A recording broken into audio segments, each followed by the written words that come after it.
Are you wanting to create a highly prosperous photography business doing what you love? Or maybe you have a great business already and want to up your game? Then you're in the right place. Master craftsman photographer Lucy Dumas and her guests are here to support you on your journey. Now here's your hostess and tour guide, Lucy. Love is the joy of the good, the wonder of the wise, the amazement of the gods. And that's by Plato, if you've ever heard of him. So I want to welcome you again to The Profitable Photographer with Lucy Dumas. And I have a guest that I've absolutely enjoyed following, meeting in person. I'll tell you more about him in just a sec.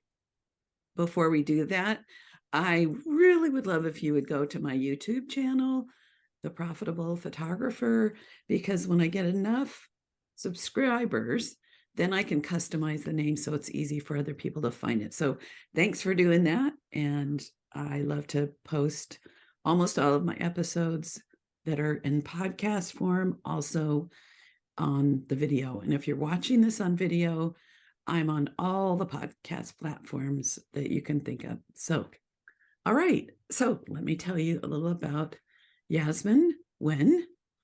He is a Joy ambassador, author, speaker, and coach. His mission is to inspire 1 million people around the world. And Yasmin, this has been listened to in 95 countries. So I have a chance to help you with your dream. And his goal is to share joy every day. He's an explorer, creator, storyteller.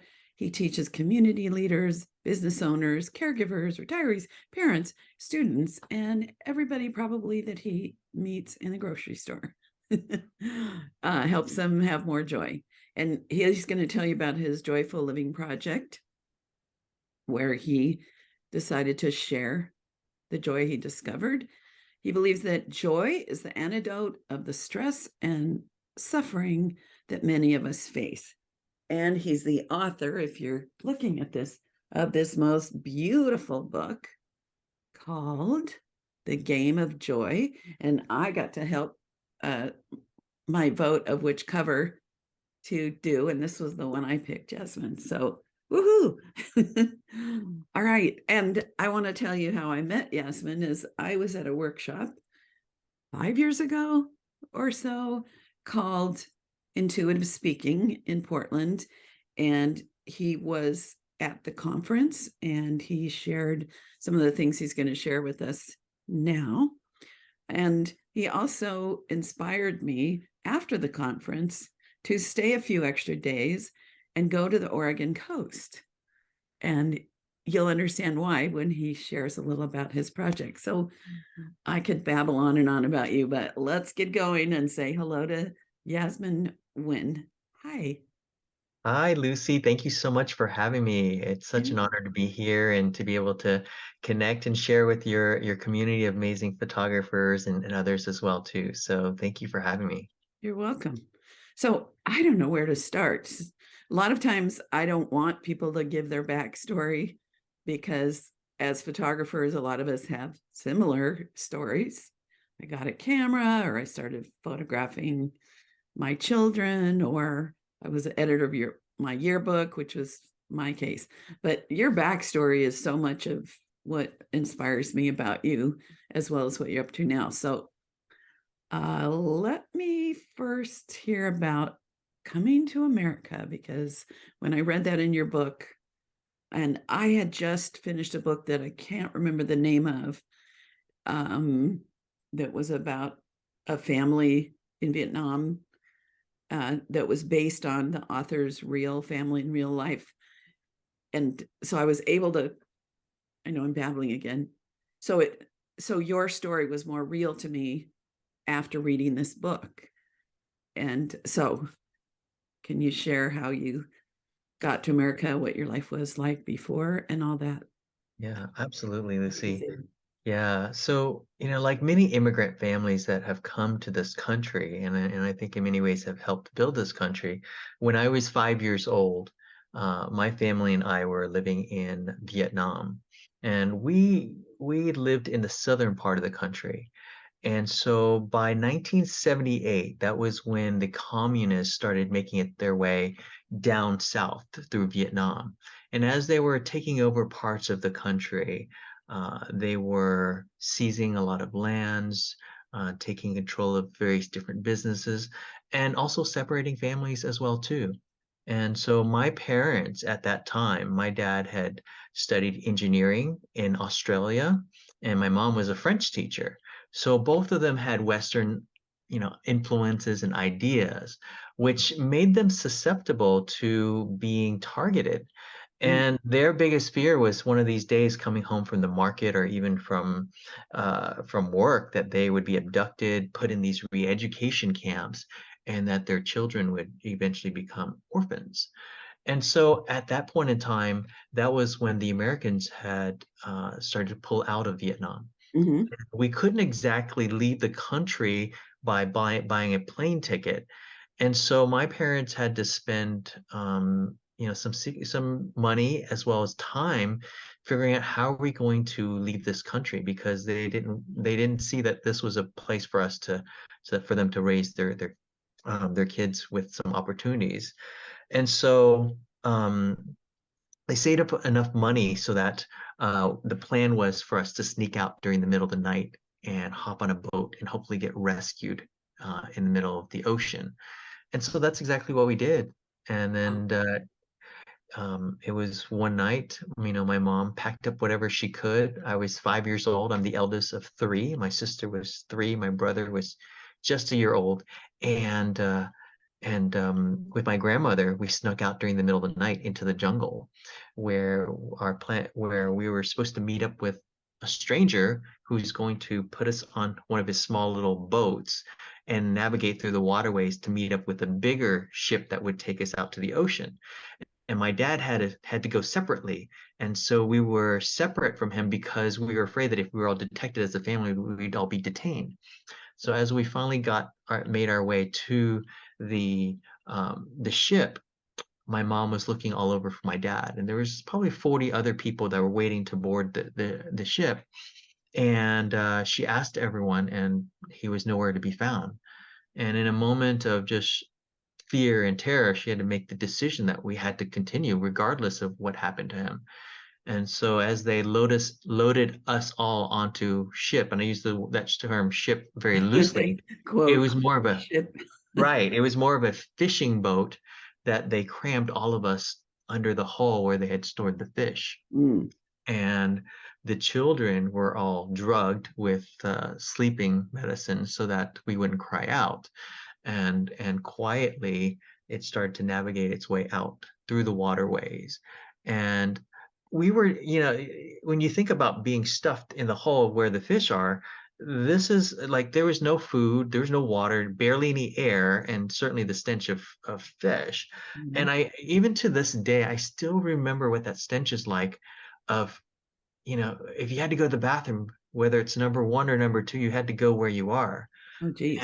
and each time that especially in Texas, which is where I live now, every time I go into a porta potty that hasn't been Mm, cleaned, it reminds me of what it was like to be in that hole. Eesh.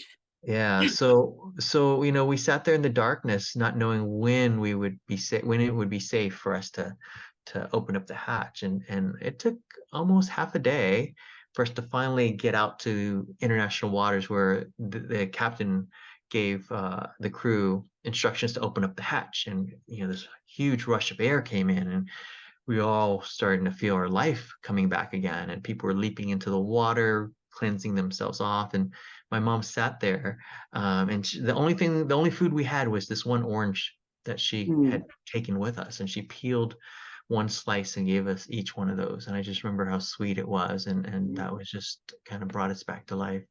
And as we sat there waiting for ships to pass us, again, our best case scenario was that we would be rescued and taken somewhere safe.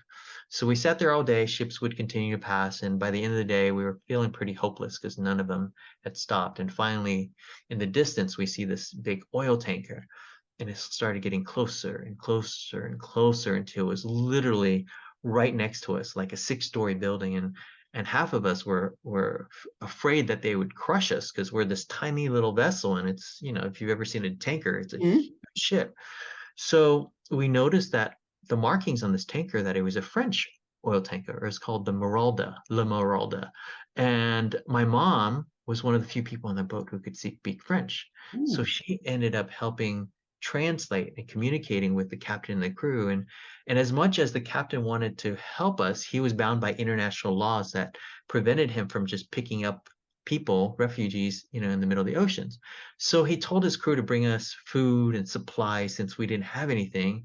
And as they were loading things into to our boat, we hear this scream from below that there's water coming in, we're sinking. And all of a sudden it became this emergency situation where the captain had to quickly radio in and get permission, and so they ended up getting authorization to rescue us.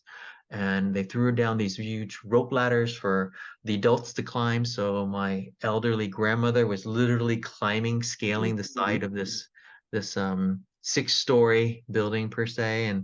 And for the children, since they couldn't climb, they had us in these potato sacks and hauled us up one by one. And finally, as my mom got on top of the deck, she could see our boat disappear underneath the water, and everyone was fortunately rescued.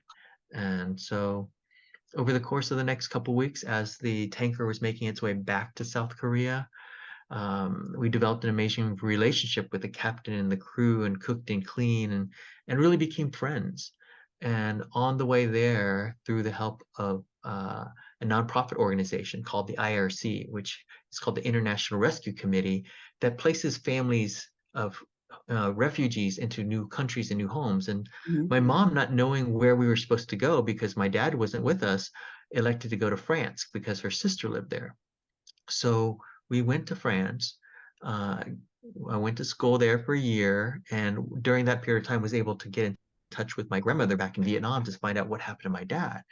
And as he tried to meet up with us, he was captured by the police. He was put in jail. He was interrogated. He slept in a concrete trough for months at a time. Eventually, my grandmother was able to bail him out of jail, and he tried to leave a couple more times and ended up in a refugee camp in Malaysia. So he's stuck in Malaysia. We're in France, and he instructed us to go to the United States. Mhm. And he said specifically go to Houston. And the reason why I was back in Vietnam, he used to work for ESSA, which was a part of Exxon. Right. He had met someone during that period of time at a conference that lived in Houston. He thought if he could get himself to Houston, he might be able to find this person and get a job, not knowing Houston's a city of 4 million plus people. And so we went ahead and got our paperwork done, had some support, and made our way through New York and then down to Houston. And during that time, my mom did whatever odd job she could to kind of to keep us, alive, while my Mhm. grandmother took care of us. Little thing like that. Food, Right. place to And live. then right. And then my dad took it took another 6 months for my dad to get all his paperwork completed for him to come over, and we got reunited 2 years later from the time we were separated. So that's how we came to America. And when I think of that story, it just reminds me of the sacrifice, the courage, um, the opportunity to actually be here. And I find that that's what inspires me to really do the work, my work, because I believe that there's a reason why I'm here. Mhm. Um, I almost don't even know how to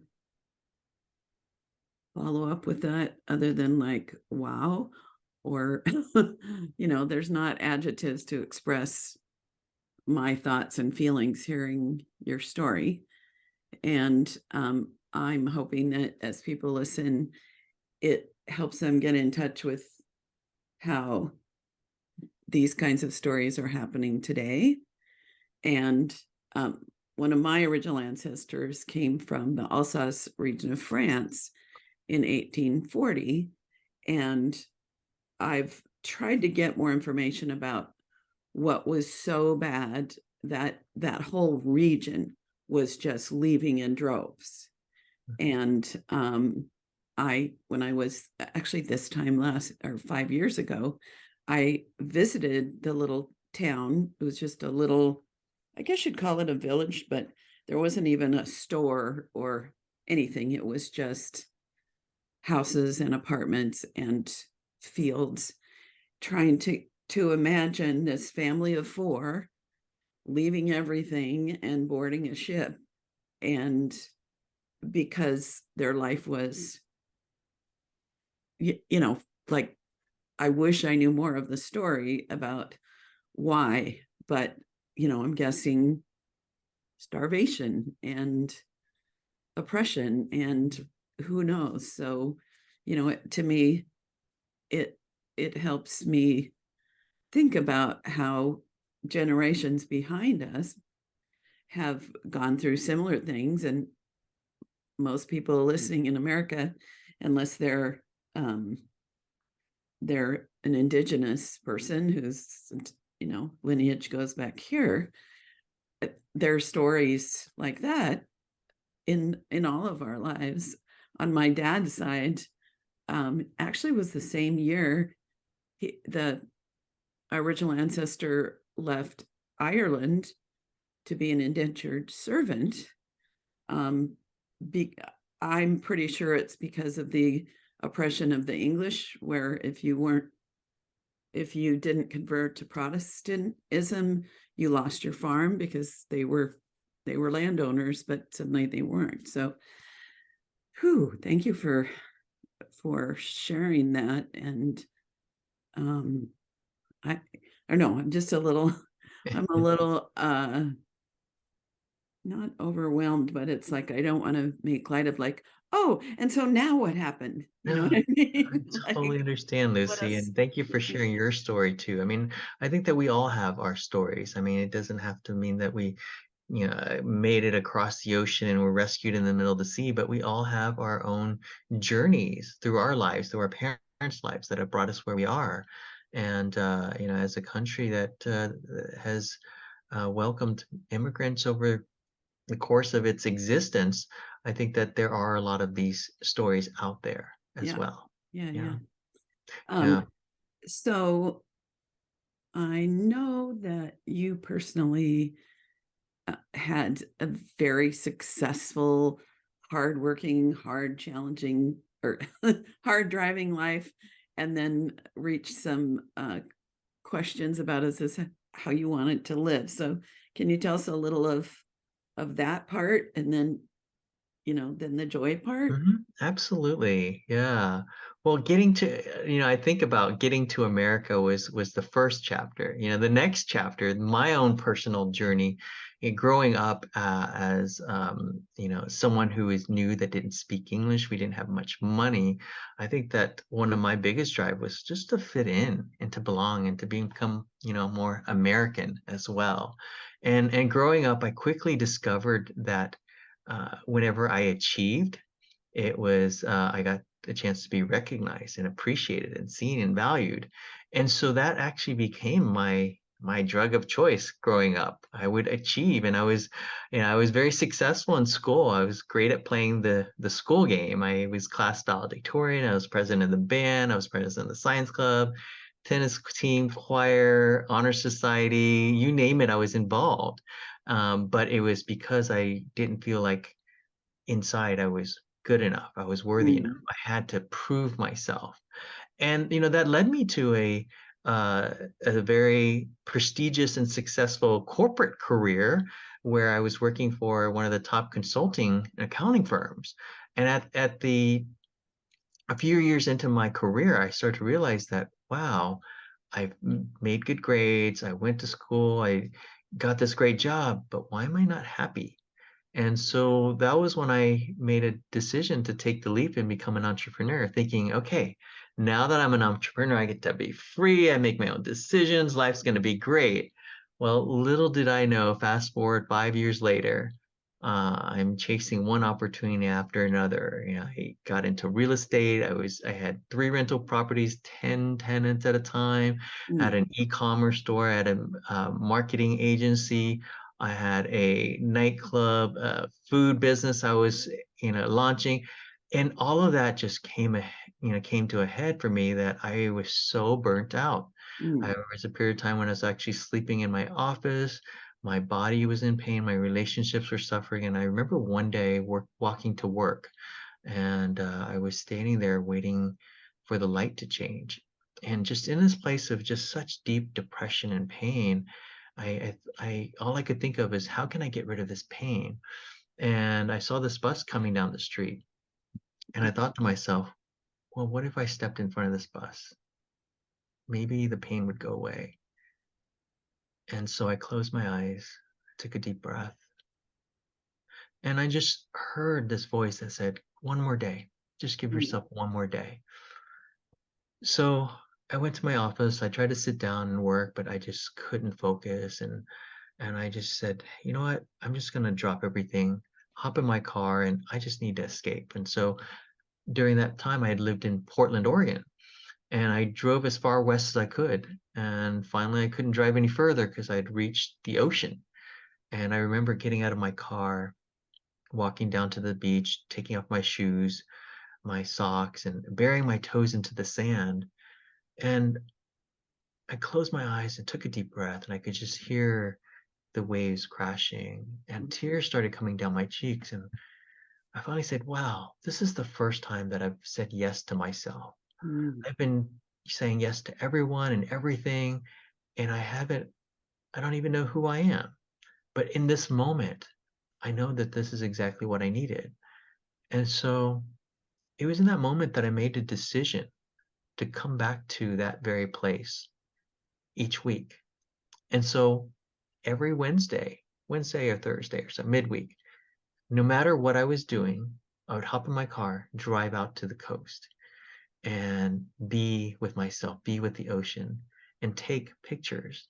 I discovered my passion for photography by capturing the landscape, the beauty of the sun and the water and the mountains. And every time, even though I came back to the same exact spot, it looked different. Mhm. And it was just this curiosity, this chance to play that helped heal parts of me. It Mm. helped me uh, get clarity that I need to let go of some of my business. I needed to say no more often. I needed to, say yes to myself.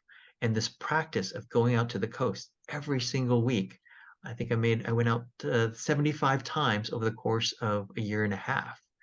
And it became my it became my retirement in many ways. I call it my retirement day practice because I was sitting there waiting, thinking that my friends were all working in their office, having meetings, and here I am sitting on the beach. And I guess this is what it's like to retire, even though financially I wasn't in a place to retire. But that was my way of creating space for myself. But there was still something missing. So, question. Yeah. You said you weren't in a place to retire. You had all these things going on. You must have had money flowing in. So, how is it that in your mind you weren't in a place to retire? Because retirement meant you would save enough money, reach a certain age, and then you didn't have to work anymore. That was the old model of retirement. Yeah. For me, what I started to shift my thinking around that is that this is a retirement day practice. Mm-hmm. And so as I practice retirement each week over the course of the year, I actually accrued 52 days of retirement, 52 days of life, 52 days of an opportunity to do something that I explore my passions as well as get clarity on what do I actually want to do, because so many of us operating on this model of traditional retirement, we work all our lives, we sacrifice, maybe we hit 65 earlier, later, our health might suffer, or our relationships might fail, or whatever could happen. And all of a sudden, this finishing line, we get disappointed and we miss out on Well, and life. we're not physically up for all the things, It, potentially that uh-huh, that if we're taking retirement days or uh-huh, practice or retirement practice weeks, or even in my career, I've done several times a month in uh-huh. Europe. Yeah. Um, and but it gets harder and harder to think about traipsing all over Europe and and such. So I absolutely love that. And by the way, Yasmin's photography is absolutely gorgeous. When we met, he had some cards that we're going to tell you about at the end.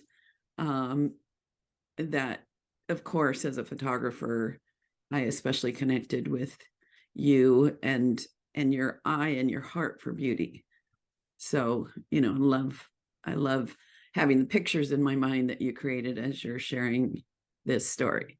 So, Oh. and I hope I didn't interrupt. No, not at all, Worse Lucy. than Thank you so I much. And had. coming from a professional photographer like you, I'm honored. It means a lot that that you've shared that, and know that every single photo that I took was actually on my phone.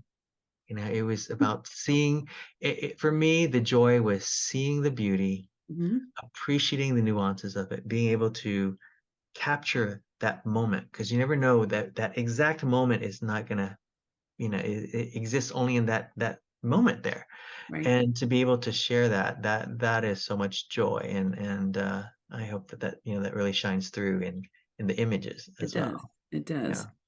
So, can we fast forward to Mhm. you made a decision to impact a million people with joy? Yeah, Or yeah, ab let's fast forward to absolutely. that part of Yeah, the so story. so fast forward, going out to the coast, and then I'm like, there's still something missing. I created this container, this space for myself, but I don't even know what joy is. And so, just in a random conversation with one of my business coaches, I decided I had this anxiety attack when we were talking about living a nomadic life. And I was like, okay, well, I think I'm gonna leave Portland. And I've Mm, lived in Portland for 15 years. So I packed up my car. 2 months later, gave up my apartment and set on a journey across the country for 18 months to discover and learn about joy. And the only plans I had was to avoid the extreme weather. But aside from that, I wasn't sure where I was going to sleep, what I was going to do. Barely had any money in the bank account either. And so it was really following a calling and a leap of faith. And on this journey, I discovered so many ways in which joy has shown up, from staying with almost 100 different people in their homes, having conversations, bringing groups together. Instead of couch surfing, I would kitchen surf, which is the idea of cooking dinner. I would cook a 5, 6 course dinner. My friends would invite others over. We would sit around and talk about joy and connect with others. So mm, my gift was to cook wherever I could. I love And it. yeah, and there were so many lessons. I mean, it wasn't always rainbows and unicorns. There were definitely some low moments where I was feeling lonely. I the concept of home changed for Mhm. me, because literally almost every week I was in a different place. Um, but I think the biggest lesson I learned about joy was that one of the things that gets in the way of joy is our attachment, the attachment to how things have to be or should be. Mm, And for me, um, when I was in Charlotte, North Carolina, I was supposed to go to Washington, D.C. because that was the plan. And unfortunately, the place I was going to stay fell through. My friends I was going to meet with, they weren't available, and I got anxious about it. But what happened was I had been on a random call with my friend who was in Miami, and who I had literally just met months ago. And she said, "Why don't you come down to Miami and visit?" And I'm like, "Well, it's kind of a 14-hour detour in the opposite direction, but mhm. okay, I'm gonna let go of my attachment and just drive." So 14 hours later, I'm down there. We're sitting there having a late dinner. My friends Annette and Eddie, they said, "So, hey, what do you want to do while you're here in Miami?" I said, "Honestly, I didn't even plan on going to Florida on this whole trip. But while I'm here, I hear there's great Cuban food and culture. And so I'd love to try some." It's just like, yeah, okay, we'll make some plans for the next couple nights. Fast forward a couple days later, I'm helping my friend with some marketing. I had some background with video marketing, and she has a company that creates itineraries for people to go to Italy, to Spain, to Cuba, all these places. And I said, "Why don't you make some videos?" She's like, "Well, how do I do that?" I said, "Well, you just take a camera, ask some people some questions, edit the video." She's like, "Great." Then she said, "You want to go to Cuba this weekend?" I'm like, Huh. what? Like, seriously, you want to go to Cuba? I'm like, yeah, of course. She's like, okay. So she hops on her computer. 5 minutes later, she says, all right, we're all set. We're on 3 days later, we're on a plane to Havana. And we spend an incredible 4 days in Cuba, you know, getting authentic food that's being cooked with for us. We're in Wow. the countryside. It was the unbelievable experience. But all of that joy happened because I was willing to let go of my attachment to what I was supposed to do. And I Incredible. think a lot of times in our lives, we have we're committed to how things are, but sometimes we get stuck in how it has to happen. And that Right. was one of the biggest lessons I learned on my Mhm. journey. I had a relationship in my 30s, which was, just yesterday, Mm-hmm, with a man that loved to travel like me. mm-hmm, And he was the kind of person that could just start driving and book a motel room anywhere, just figure it out. And I was much more what you're talking about, needing to plan every single thing and stay on the plan. And from our travels over 3 years, he learned the value of some pre-planning, that there's, when you get in a place, you have a nice place to stay, and it's comfortable and affordable and in an area you want to be, there's an advantage to that. mm-hmm. I learned that the byways, that sometimes he'd be like, okay, I'm going to go down this road, and I would panic. Oh, it's not on the plan. And he taught me to be like, that's okay. Relax. Let's go this way. And honestly, if I think about some of the most joyful and beautiful and memorable moments from our travels together, it Mm-hmm. was those little side trips here and Yeah.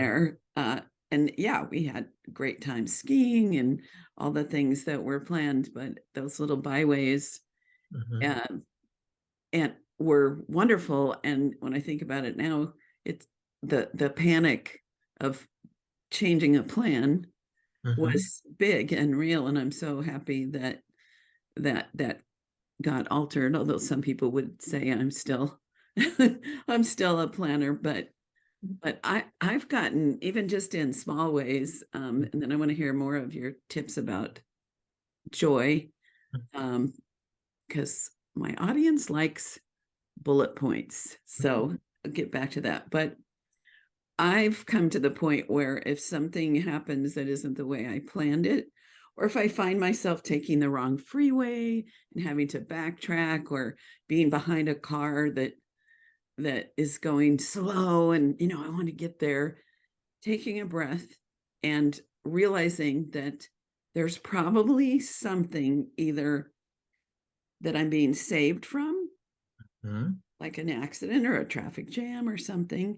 And often there's something magical that happens that wouldn't have happened if it wasn't the timing, so this thing is slowing me down or detouring me so that I can be where I'm supposed to be.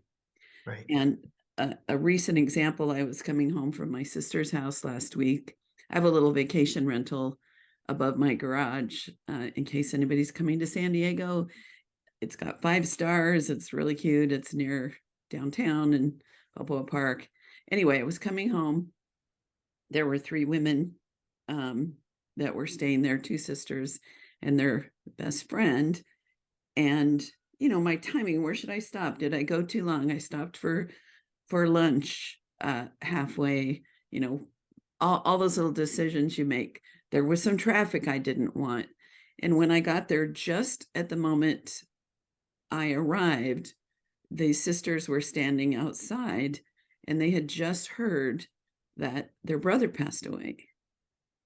And so I was able to be there, hug them, be present for them, because here they are in a city, they don't know anybody. And I show up and offer a level of compassion and friendship, Yeah. and just them knowing that there's somebody that cares about what they're going through. You know, we talked about that divine moment, Mhm. that yes, it's not the moments that you want to discover something tragic like that, but to be in the place we're supposed to be, Mhm. when we're supposed to be there. So yeah. That's so Anyway. powerful. Yeah, no, thank you. Thank you for sharing that, Lucy. I mean, one of the before we shift transition, there is joy in planning. People love to Mhm. plan, and it's very joyful.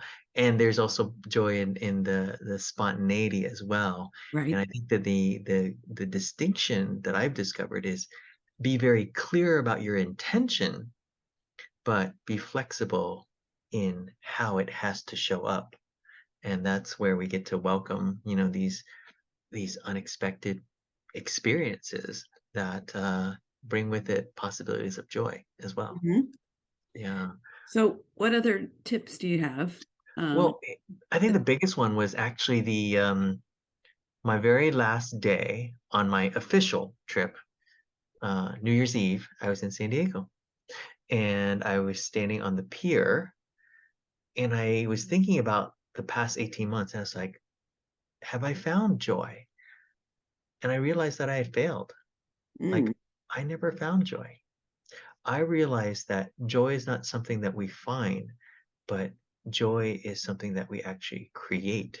And I actually wrote a whole poem that talks about this, but that joy is within us. It's something that is waiting for to be activated.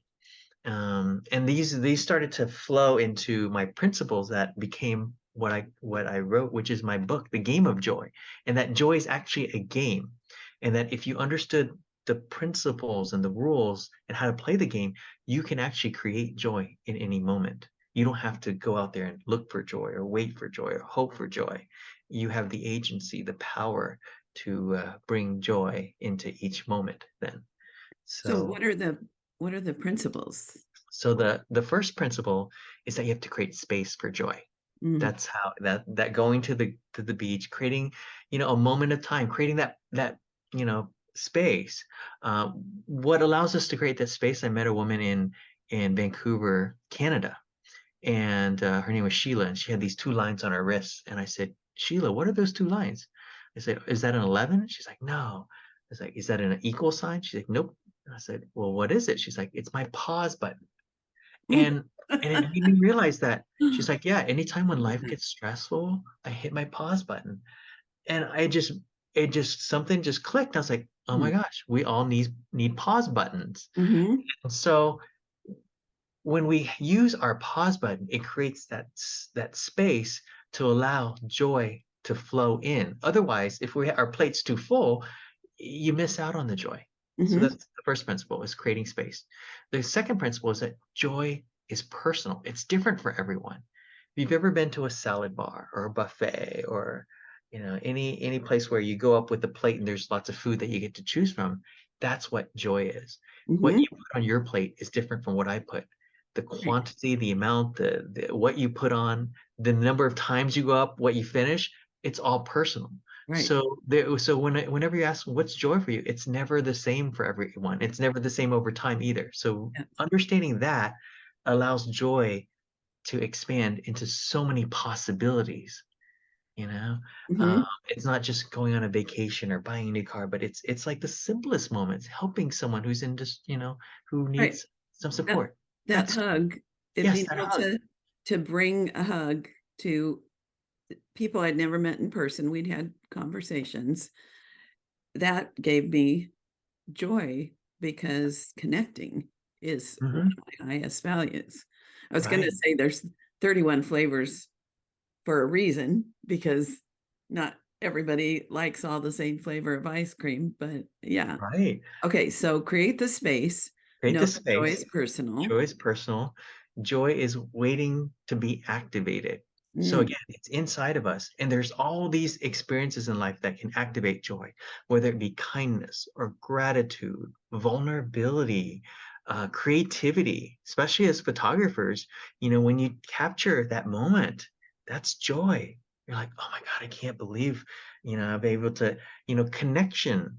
Um, rest, especially when we're so stressed and overwhelmed, just getting a good nap or just, Hmm. that's joy too. So there's all these things that activate joy. So I call them the joy activators then. I'm Um, thinking about that one slice of orange, mhm. and I'm guessing that was in the middle of everything that had gone on and the unknown position that you were in. That one slice of orange probably was well, obviously a memorable moment because you shared it, and here we are decades later. Is that? It is, yeah, savoring that, in a moment of stress, having something that contrasts. I mean, you think about giving birth. I've never given birth before, but I've heard that Really? like you're going through labor and all this pain and all these, and then the moment that your child comes out, there's this relief, there's this joy, Mhm. right? Mhm. Joy comes in completion. You're checking all these boxes, you're crossing all the Yeah. lines, done, done, done. That's joy too. Mhm. But all these things, moving around creates joy. Dancing, right? So Yes. there's a lot of activators that wake up the joy within us. At the same time, there's what I call unjoy. As much as you do all the things that bring you joy, if you have unjoy, that shows that there's it's something in the way. I call these joy blockers. This could be fear, this could be unworthiness, judgment, comparison, illness. So you could be doing something that's joyful, but it may be just a fleeting moment and then you're stuck back. So it's like joy is like the sun behind the clouds. Mhm.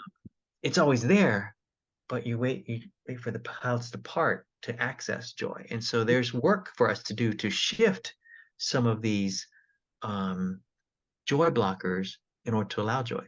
For Mhm. example, uh, have you ever met someone who's always apologizing for something? Oh, Oh, yes. sorry, I'm late. Sorry, I'm this. Sorry, Sorry, I'm that. sorry, Sorry, sorry. sorry, sorry. And you tell Oh, them, oh, you notice you're always apologizing, they'll say, "Oh, sorry."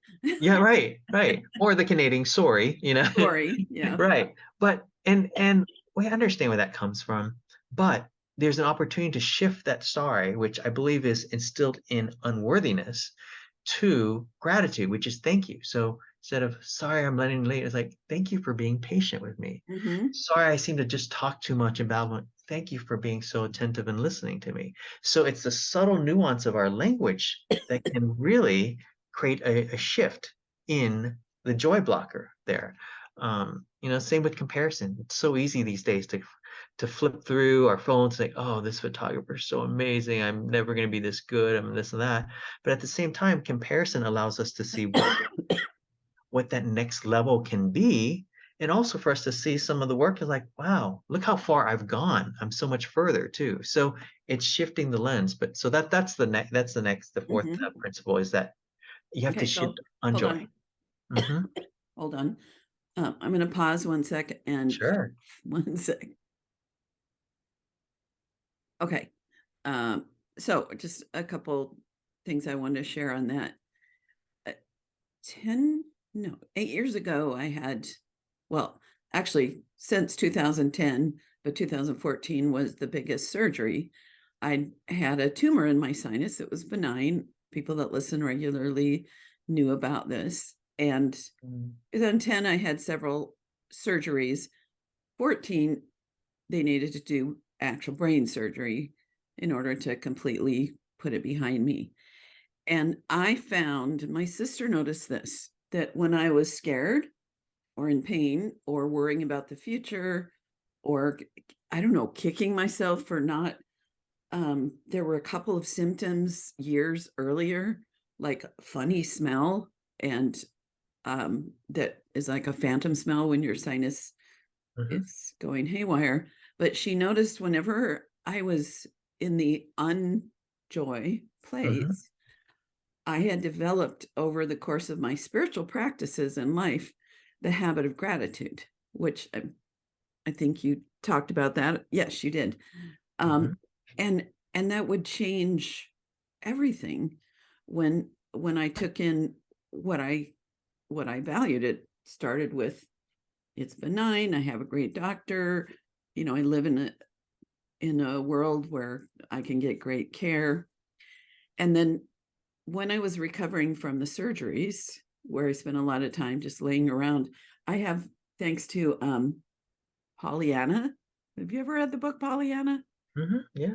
And how she just discovered prisms. Well, I have prisms in windows around my house, and the distraction, the positive, joyful distraction, when like I'd wake up in the morning and the light would be just right, and there'd be rainbows on my ceiling. Or there's another angle where the sun made tree shadows like blowing on my ceiling, and I remember those moments, those little slices of joy, almost more than I remember the trauma and the pain and the recovery and all of that.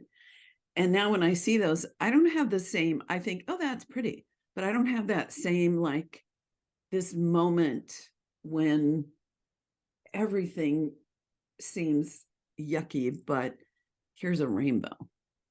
So yeah, I just wanted to share. And it's so easy not to do those things now when all is well, and I'm just walking around in the world doing my thing and not taking the time for joy or noticing or writing my gratitude list and such. So yeah, I just wanted to throw that in. And then what's your next? Well, that's so. And when you said comparison, I love that statement. Comparison is the thief of joy. And that goes right in with what you're saying. So what's our next joy? Well, thanks for Activator. bringing that up, because noticing is such a powerful activator of joy. Just noticing the simplest things. I mean, it's all there. We just get a chance to really appreciate it. The next principle is that joy changes in every moment. I think that some of us believe that we need to be happy or joyful all the time, and I don't think that's true at all. I mean, in a moment of joy, you can have a sudden thought that completely pulls you out of that joy. Brene Brown calls it foreboding joy. When is that shoe going to drop? This is too good to be, too good to last. And so knowing that you'll be in moments of joy and moments of not joy, it's okay. Each moment of not joy, you get a chance to get back into a moment of joy, but you don't have to feel like, because you're not in a state of joy, that you're missing out or you're doing something wrong. And so that gives us more permission to just be, rather than, why am I not happy right now? Maybe you get to sit into some unjoy, to grow, to discover, to appreciate something, to discover the gift. But every moment doesn't have to be joyful. So that's the next principle. There's two more. So But yeah, before we go on to those two, yeah. How do you think joy is different than happiness? Good question. That's like that's the ultimate debate here. Yes. I think for me, joy is something that is more internal. I see happiness as something that happens to us, more happenstance then. And happiness is something that is a little bit shallower. We have little control over our happiness. I believe joy is something we have control over. We have agency over that. That's my own distinction. But I've heard so many really powerful and valid differences between the two, but that's how I think about it. Yeah. I have to think a while and journal a while to really distinguish. But I love what you said. I can feel joy any moment. Happiness generally for me is hooked into something. Whether, I'm happy that I had a great sale, or I get a new coaching client and it's an event, or I don't know, a new lipstick came in the mail, and I'm kind of happy at first that I received that. Whereas what I hear you saying is, at any moment I can take a pause and find something to feel joyful about that is already in existence. Or I can clear my brain of those negative thoughts and pull myself back into the present and into like right now, those leaves on the branches are blowing beautifully outside. And one of the things I love about being a photographer is having an enhanced ability to notice. Yeah. And in my life, I've had people say, after knowing you, I don't see the world the same because I notice the 3 different colors on the water in the ocean when we're boogie boarding as the sun's going down that I never saw before. And I think that's one of the blessings of having either the natural artist eye, or I know mine is greatly enhanced because of 40 years of this profession. Sometimes I want to be not noticing things like light falling on somebody's face in a podcast or something. But yeah, so I guess that would be my happiness can have a connection to an actual thing or event or something. Yeah. Whereas, And there's overlap as well too. of So course, yeah, for sure. And with then we've got 2 more. humor. But I think Okay. these last 2, I think, really connect with those who are in the photography profession. So the next one is Joyce Contagious. Mm-hmm. If you've ever seen this just amazing smile, you can't help but smile back at it, even if it's Mm-hmm. just an image, right? And as a photographer, not only are you capturing the moment, but you have the opportunity to create a moment of joy in which you are Yes. capturing. And the photo is a reminder of that particular moment. And Mm-hmm. then there's an amazing quote by Maya Angelou that I always love. She says, "People will forget what you said, people will forget what you did, but people will never forget how you made them feel." Mm. And I think that many photographers have an opportunity to be joy ambassadors.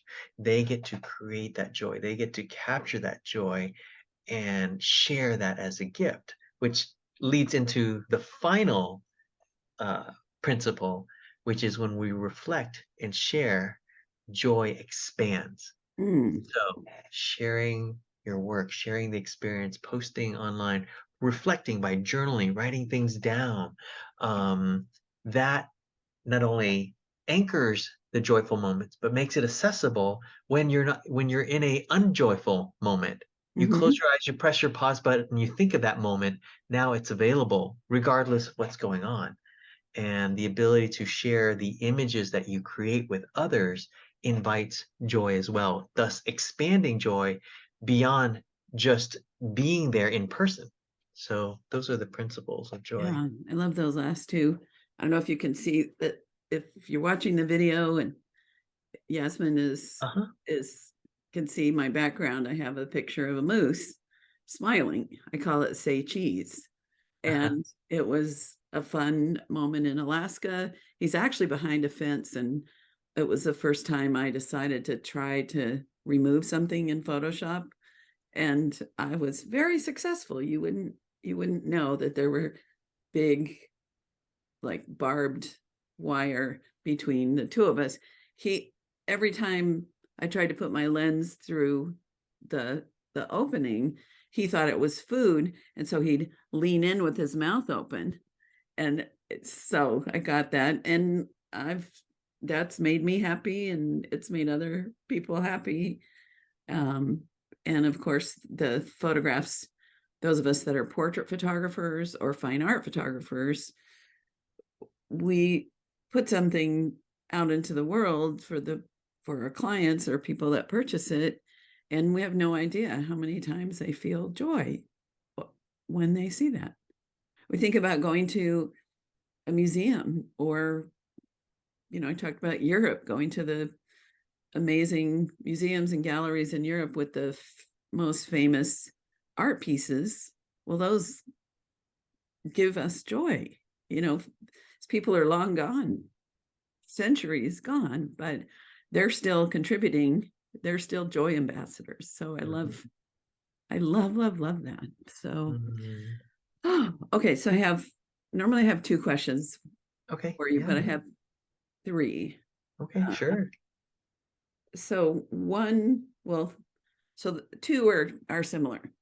Um, do you do coaching for people that need to develop more joy in their lives? Is that something that you're available for? Yeah, thank you for asking, Lucy. I do. I love coaching, especially in a one-on-one when we get a chance to really dive deep and explore what's happening in their world, but also what are the possibilities. So that's something that I certainly do. I also do group work and speak to various different small groups or companies as well too. So that's something Okay. that I do. But Okay. yes, I do enjoy working with individuals as well. Okay.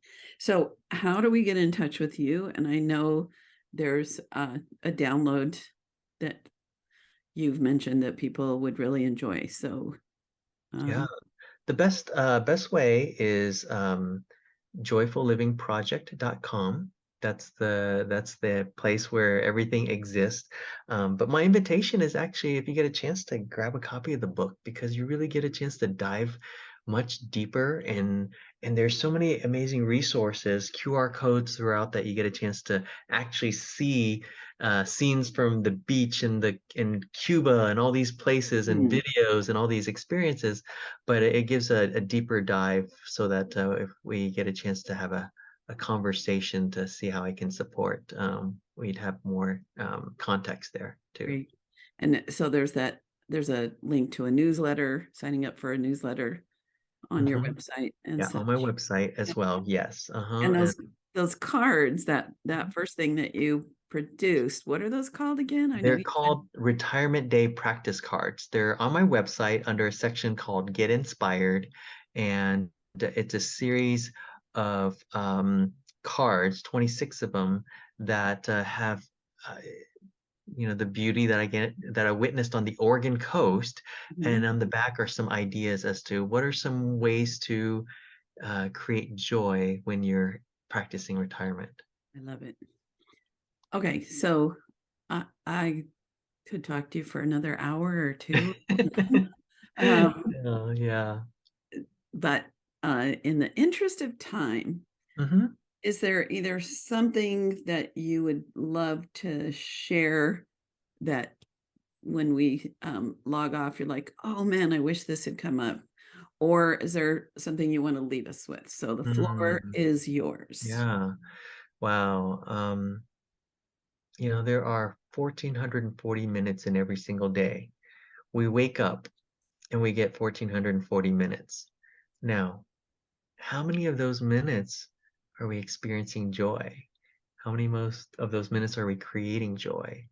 And my invitation, no matter how big or small it is, each day, just notice how many more joyful moments are you creating because we all have the power to create joy. We don't have to wait for it.